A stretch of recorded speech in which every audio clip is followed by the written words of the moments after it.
ভোটকেন্দ্র প্রস্তুতিতে অনিশ্চয়তা, 1 মাস বাকি থাকলেও বরাদ্দহীন শিক্ষা প্রতিষ্ঠান, অভিযোগ নাকচ ইসি সচিবের।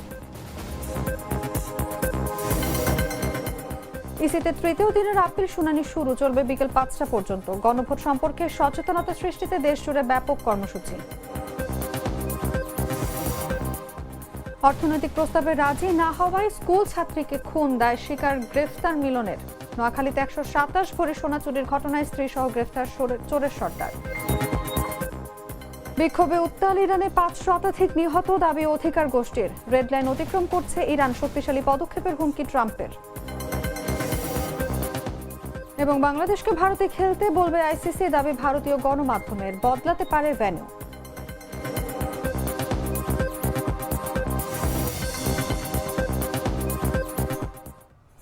এতক্ষণ শুনছিলেন সংবাদ শিরোনাম। দর্শক, আমন্ত্রণ দুপুর 3টার সংবাদে। সঙ্গে আছি আমি অনুভা বিশ্বাস।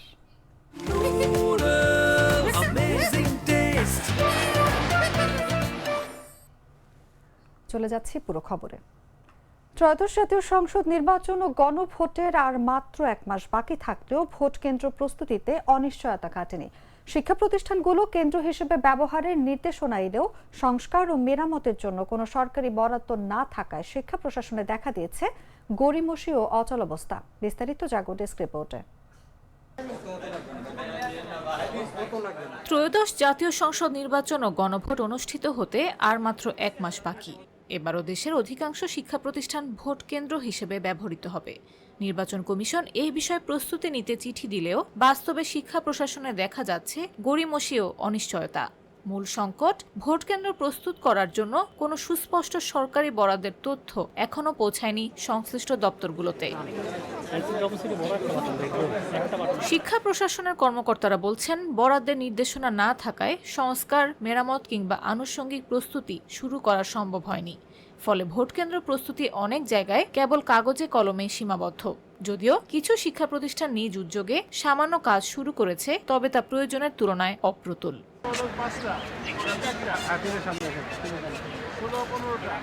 গেল 28 ডিসেম্বর ইসি সচিবালয় থেকে স্থানীয় সরকার বিভাগ ও শিক্ষা প্রকৌশল অধিদপ্তরে পাঠানো চিঠিতে ভোট কেন্দ্র সংস্কার ও সিসি ক্যামেরা স্থাপনে ইসির অনুমতির প্রয়োজন হবে না বলে জানানো হয়। কিন্তু বাস্তবে শিক্ষা প্রকৌশল অধিদপ্তর ও এলজিইডি কর্মকর্তারা বরাদ্দ বিষয়ে কিছুই জানেন না বলে দাবি করেছেন।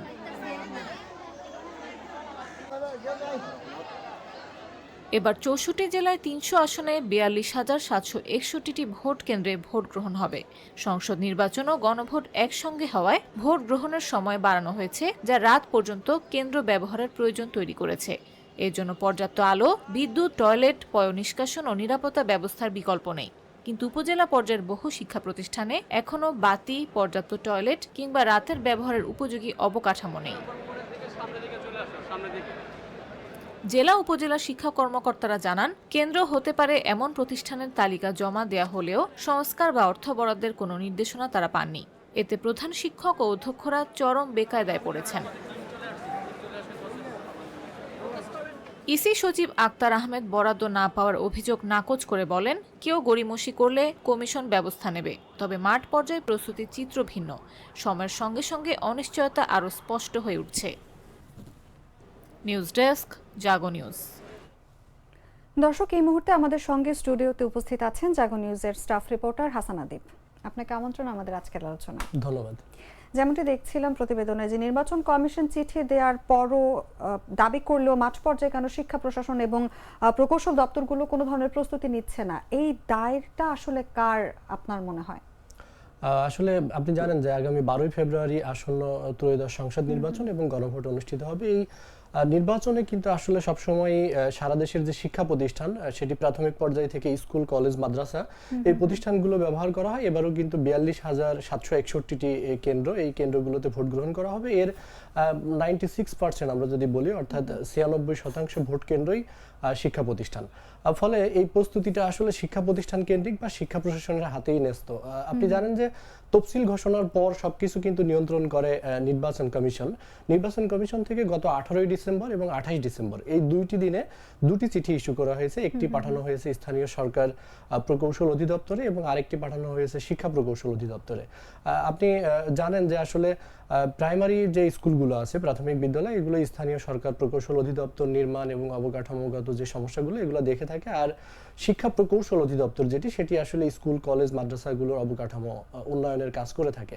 ফলে এই দুই অধিদপ্তরকে ইসি থেকে চিঠি দেওয়া হয়েছে। ইসির চিঠির যে ভাষ্য ছিল সেখানে বলা হয়েছিল যে আসলে এই শিক্ষা প্রতিষ্ঠানগুলো যে মেরামত, সংস্কার এবং সিসি ক্যামেরা বসানো হবে তার জন্য যে অনুদান প্রয়োজন সেই অনুদান বা বরাদ্দ সেটি সরকারের পক্ষ থেকে নিশ্চিত করা হবে।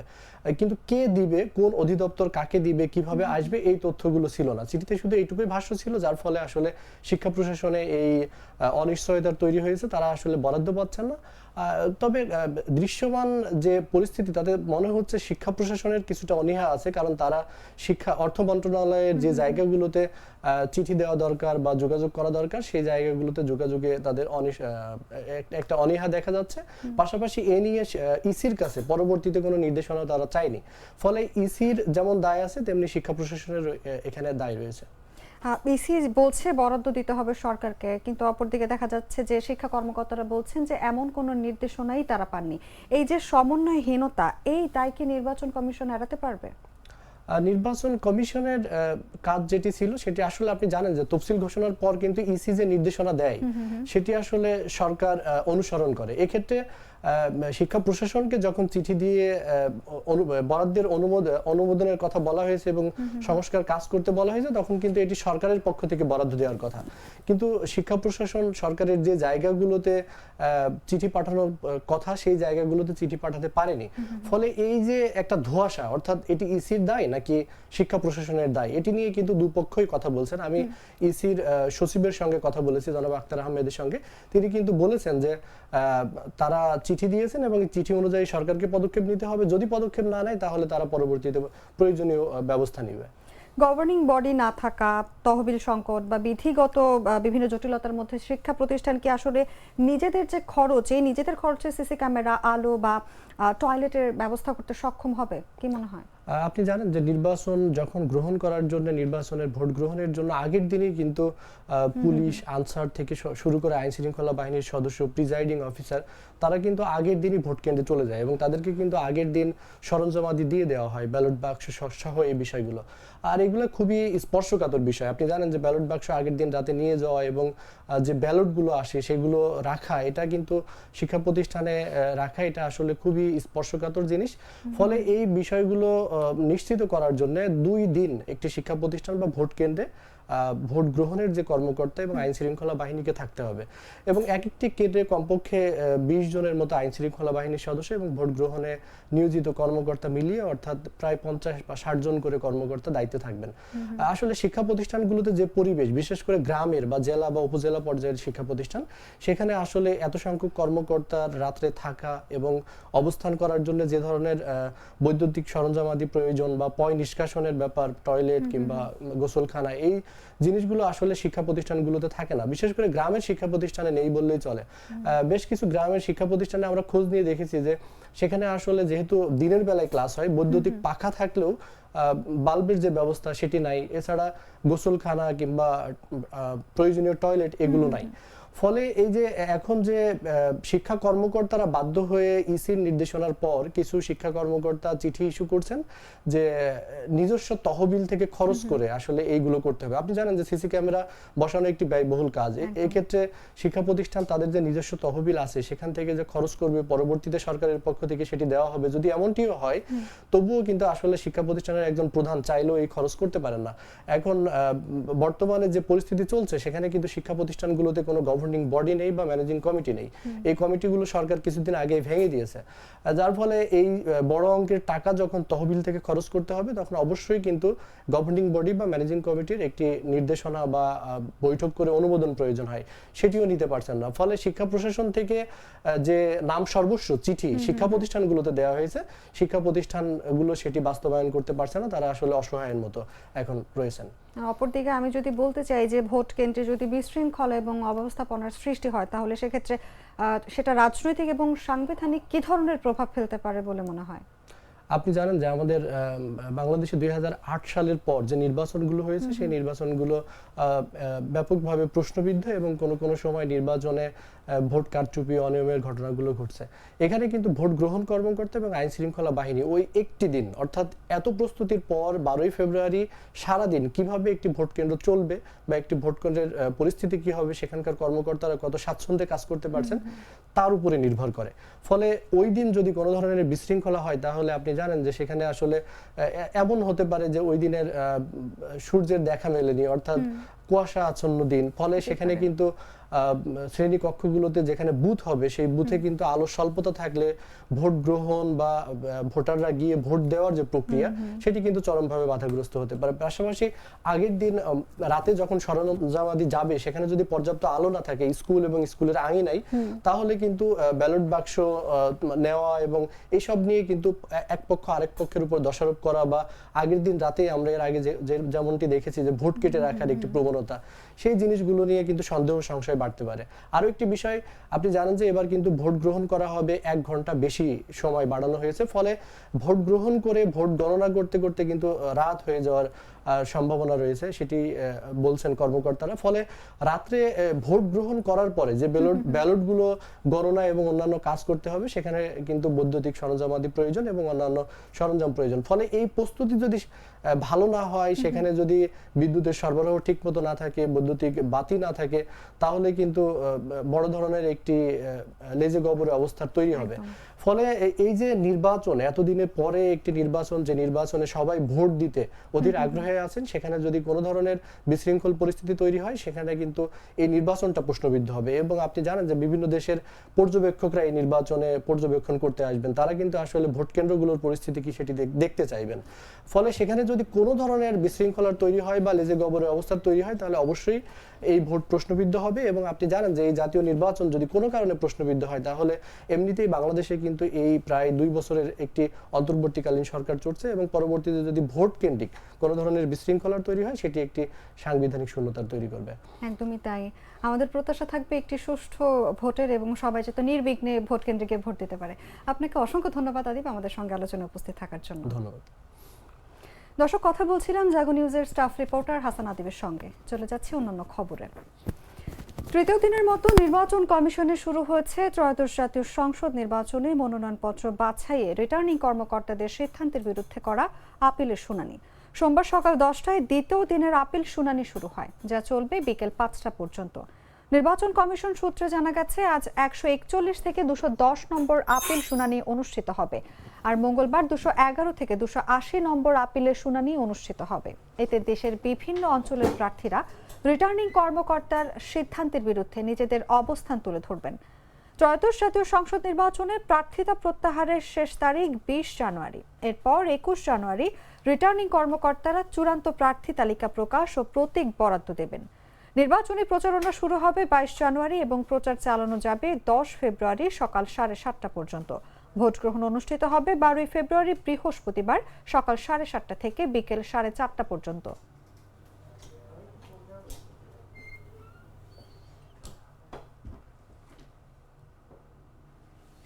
গণভোট সম্পর্কে সচেতনতা সৃষ্টিতে সরকারের পক্ষ থেকে দেশজুড়ে ব্যাপক কর্মসূচির বাস্তবায়ন চলছে। তৃণমূলে গণভোটের বিষয়ে অস্পষ্টতা দূর করার জন্য মাঠ পর্যায়ে সরকারি কর্মকর্তা, ধর্মীয় নেতৃবৃন্দ এবং বেসরকারি বিভিন্ন সংগঠনের নেতৃস্থানীয় প্রতিনিধিদের প্রশিক্ষিত করা হচ্ছে। এর অংশ হিসেবে রোববার বরিশালে পৃথকভাবে অনুষ্ঠিত হয় বিভাগীয় কর্মকর্তা সম্মেলন ও ইমাম সম্মেলন। এতে গণভোট বিষয়ে প্রশিক্ষণমূলক বক্তব্য উপস্থাপন করেন প্রধান উপদেষ্টার বিশেষ সহকারী অধ্যাপক আলী রিয়াজ এবং অপর বিশেষ সহকারী মনির হায়দার।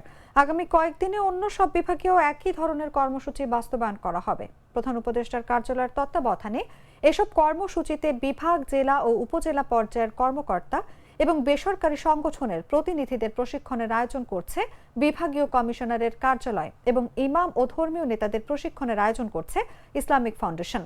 12 জানুয়ারি রাজশাহী, 14 জানুয়ারি রংপুর, 15 জানুয়ারি চট্টগ্রাম, 17 জানুয়ারি ঢাকা, 19 জানুয়ারি ময়মনসিংহ, 22 জানুয়ারি সিলেটে এবং 24 জানুয়ারি খুলনা বিভাগে বিভাগীয় পর্যায়ে ইমাম সম্মেলন ও বিভাগীয় মতবিনিময় সভা অনুষ্ঠিত হবে।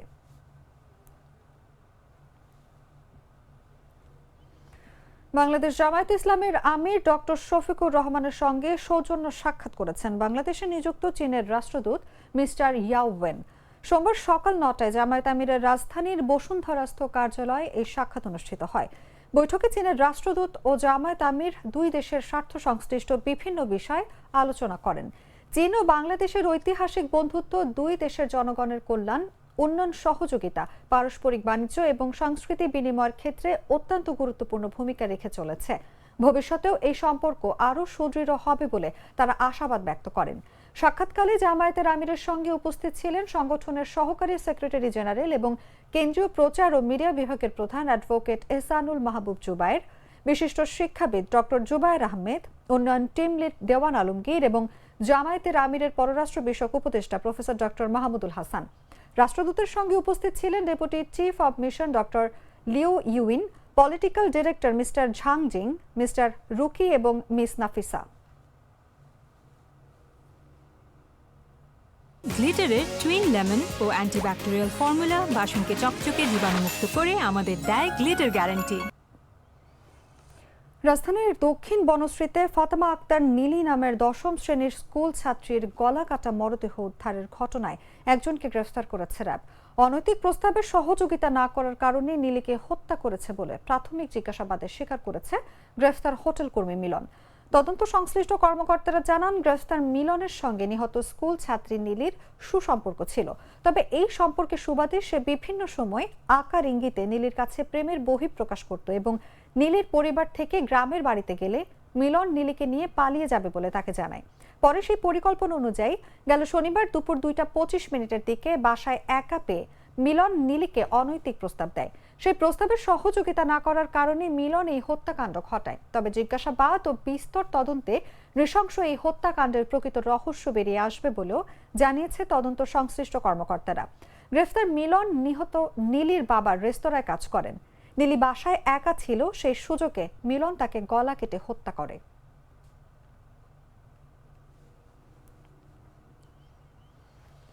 নোয়াখালী সুপারমার্কেট থেকে 127 ভরি স্বর্ণালংকার চুরির ঘটনায় কুমিল্লা থেকে স্ত্রী সহ মোর্শেদ মহসিন ওরফে মোশাররফ নামের আন্তজেলা চোর চক্রের সর্দারকে গ্রেফতার করেছে পুলিশ। একই ঘটনায় চট্টগ্রাম থেকে তাদের আরেক সহযোগীকে গ্রেফতার সহ চোরাই 9.25 ভরি সোনা উদ্ধার করা হয়েছে। রোববার দুপুরে police super TM Mosharraf Hossain নিজ কার্যালয়ে সংবাদ সম্মেলন করে এসব তথ্য নিশ্চিত করেন। তিনি বলেন, সিসিটিভি ফুটেজ ও অন্যান্য তথ্যে এই ঘটনায় 11 জনের সম্পৃক্ত থাকার তথ্য মিলেছে। এদের মধ্যে কুমিল্লার মুরাদনগর থেকে মোর্শেদ মহসিন ওরফে মোশাররফ ও তার স্ত্রী শিল্পী আক্তারকে আটক করা হয়। পরে তাদের দেওয়া তথ্যে চট্টগ্রামের হাটহাজারী এলাকা থেকে আলাউদ্দিন ওরফে পিচ্চি আলাউদ্দিনকে আটক করা হয়। তাদের কাছ থেকে 9 ভরি সোনা জব্দ করা হয়েছে। আটকদের ভুক্তভোগী ব্যবসায়ী মীর মোশাররফ হোসেনের মামলায় গ্রেফতার দেখিয়ে আদালতে সোপর্দ করা হয়েছে। এদের মধ্যে মোর্শেদ মহসিন ওরফে মোশাররফ এবং পিচ্চি আলাউদ্দিন আদালতে স্বীকারোক্তিমূলক জবানবন্দি দিয়েছেন। এর আগে গেল 1 জানুয়ারি রাত 10:30টার দিকে নোয়াখালী সুপারমার্কেটের 4র্থ তলার নিলয় জুয়েলার্সের তালা কেটে 127 ভরি স্বর্ণালংকার চুরির ঘটনা ঘটে। এই ঘটনায় দোকানের পরিচালক মীর মোশাররফ হোসেন বাদী হয়ে পরদিন সদরের সুধারাম মডেল থানায় মামলা করেন। 9 ভরি 4 আনা সামথিং আমাদের এ ধরনের স্বর্ণ উদ্ধার হয়েছে এবং 3 জন আসামি আমাদের হাতে ইতোমধ্যে অ্যারেস্ট আছে। তার মধ্যে 2 জন বিজ্ঞ আদালতে অন 64 করেছে নিজেদের দোষ স্বীকার করে। আমরা আশাবাদী আরও আসামি অ্যারেস্ট হবে এবং উদ্ধার কার্যক্রম আমাদের চলমান আছে এবং আমরা স্বল্প পরিসরে জুয়েলার্স ওখানকার যারা ব্যবসায়ী সমিতি আছে, যারা কার্যকরী বডিতে আছে এবং আমাদের আইন শৃঙ্খলা বাহিনীর আমরা যারা সদস্য আছি, তাদের সাথে আমরা ইতোমধ্যে মিটিং করেছি, সভা করেছি এবং ভবিষ্যতে আমাদের পরিকল্পনা আছে ওই মার্কেট কেন্দ্রিক ব্যবসায়ীদেরকে নিয়ে আরও বড় পরিসরে সভা করা এবং নিরাপত্তা পরিকল্পনাকে আরও কীভাবে জোরদার করা যায়, আরও কীভাবে সুসংহত করা যায়, ভবিষ্যতে যাতে নাকি ধরনের ঘটনার পুনরাবৃত্তি না ঘটে, এইটা আমরা তৎপর থাকব। রোজকার সাধারণ খাবার এখন হবে অসাধারণ। প্রাণ স্বাদের মশলা, স্বাদ বাড়ায়, ঘ্রাণ ছড়ায়। জানাবো আন্তর্জাতিক সংবাদ।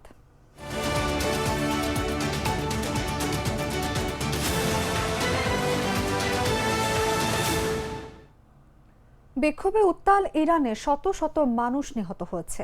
একটি অধিকার গোষ্ঠী জানিয়েছে ইরানে বিক্ষোভ সহিংসতায় ৫ শতাধিক মানুষ নিহত হয়েছেন। ইরানের ভেতরে ও বাইরের কর্মীদের কাছ থেকে পাওয়া সর্বশেষ পরিসংখ্যান অনুসারে যুক্তরাষ্ট্র ভিত্তিক অধিকার সংস্থা HRAN জানিয়েছে তারা ৪৯০ জন বিক্ষোভকারী এবং ৪৮ জন নিরাপত্তা কর্মীর মৃত্যুর বিষয়টি নিশ্চিত করেছে। ২ সপ্তাহের অস্থিরতায় ১০,০০০-এরও বেশি মানুষকে গ্রেফতার করা হয়েছে। ইরানের সরকার হতাহতের সংখ্যা নিশ্চিত করেনি এবং রয়টার্সও স্বাধীনভাবে এই সংখ্যা যাচাই করতে পারেনি। এদিকে মার্কিন প্রেসিডেন্ট ডোনাল্ড ট্রাম্প বিক্ষোভকারীদের পক্ষে অবস্থান নিয়ে ইরানে হামলার হুমকি দেওয়ার পর তেহরান মার্কিন সামরিক ঘাঁটিগুলোকে লক্ষ্যবস্তুতে পরিণত করার হুঁশিয়ারি দিয়েছেন। এক মার্কিন কর্মকর্তা রোববার রয়টার্সকে জানিয়েছেন ইরানের জন্য বিকল্পগুলো নিয়ে আলোচনা করার জন্য মঙ্গলবার ট্রাম্পের সিনিয়র উপদেষ্টাদের সঙ্গে দেখা করার কথা রয়েছে। ওয়াল স্ট্রিট জার্নাল জানিয়েছে এই বিকল্পগুলোর মধ্যে রয়েছে সামরিক হামলা, গোপন সাইবার অস্ত্র ব্যবহার, নিষেধাজ্ঞাগুলো আরও বিস্তৃত করা এবং সরকার বিরোধী উৎসগুলোকে অনলাইন সহায়তা প্রদান।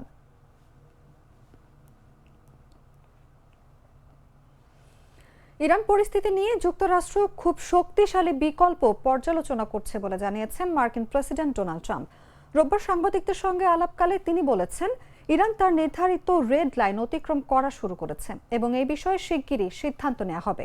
ট্রাম্প বলেন তারা রেড লাইন অতিক্রম করতে শুরু করেছে বলে মনে হচ্ছে এবং এমন কিছু মানুষ নিহত হয়েছেন যাদের নিহত হওয়ার কথা নয়। ট্রাম্প আরও জানিয়েছেন ইরানের পরিস্থিতি নিয়ে তিনি প্রতি ঘন্টায় রিপোর্ট পাচ্ছেন। যুক্তরাষ্ট্রের উপর হামলা হলে ইরানের পাল্টা পদক্ষেপের হুমকি সম্পর্কে প্রশ্ন করা হলে ট্রাম্প বলেন তারা যদি এমন কিছু করে তাহলে তাদের এমন মাত্রায় আঘাত করা হবে যা তারা আগে কখনো দেখেনি। তারা বিশ্বাসই করতে পারবে না। তার হাতে অত্যন্ত শক্তিশালী বিকল্প রয়েছে উল্লেখ করে মার্কিন প্রেসিডেন্ট বলেন তারা যদি এমন কিছু করে তবে তার মোকাবিলা হবে অত্যন্ত শক্তিশালী ক্ষমতা দিয়ে।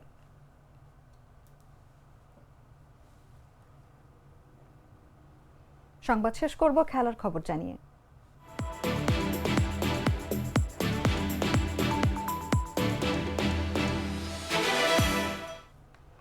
বাংলাদেশ ক্রিকেট বোর্ড বিশ্বকাপের ম্যাচগুলো ভারত থেকে সরিয়ে নেওয়ার আবেদন করলেও তা কার্যকর হওয়ার সম্ভাবনা খুবই ক্ষীণ।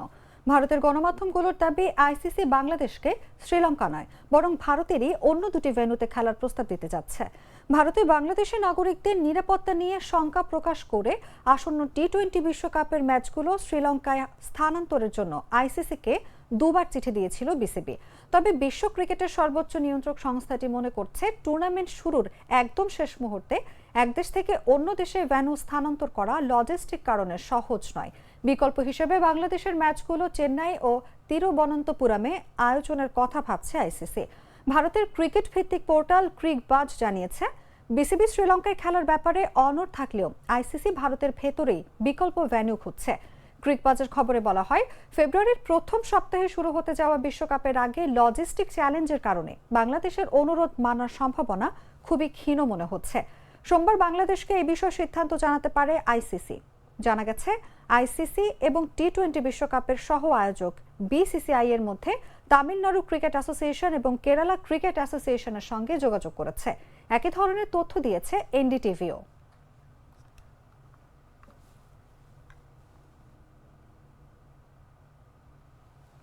সংবাদ শেষ করার আগে শিরোনামগুলো জানিয়ে দিচ্ছি আরো একবার।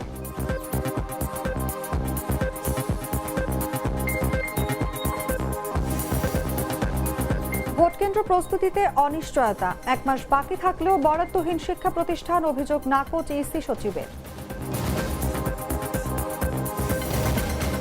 ইসিতে তৃতীয় দিনের আপিল শুনানি শুরু, চলবে বিকেল 5টা পর্যন্ত। গণভোট সম্পর্কে সচেতনতা সৃষ্টিতে দেশ জুড়ে ব্যাপক কর্মসূচি। অনৈতিক প্রস্তাবে রাজি না হওয়ায় স্কুল ছাত্রীকে খুন, দায় স্বীকার গ্রেফতার মিলনের। নোয়াখালীতে 127 ভরি সোনা চুরির ঘটনায় স্ত্রী সহ গ্রেফতার চোরের সর্দার। বিক্ষোভে উত্তাল ইরানে 5 শতাধিক নিহত, দাবি অধিকার গোষ্ঠীর। রেড লাইন অতিক্রম করছে ইরান, শক্তিশালী পদক্ষেপের হুমকি ট্রাম্পের। এবং বাংলাদেশকে ভারতে খেলতে বলবে আইসিসি, দাবি ভারতীয় গণমাধ্যমের। বদলাতে পারে ভেন্যু।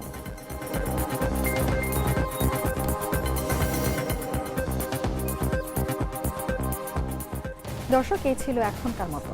এরপর বিকেল 5টায় দেখবেন দেশ জুড়ে সংবাদ। প্রতি মুহূর্তে সর্বশেষ খবর জানতে ভিজিট করুন jagonews24.com। ফলো করুন আমাদের ভেরিফাইড ফেসবুক পেজ এবং সাবস্ক্রাইব করুন জাগো নিউজের ইউটিউব চ্যানেল। ধন্যবাদ সবাইকে।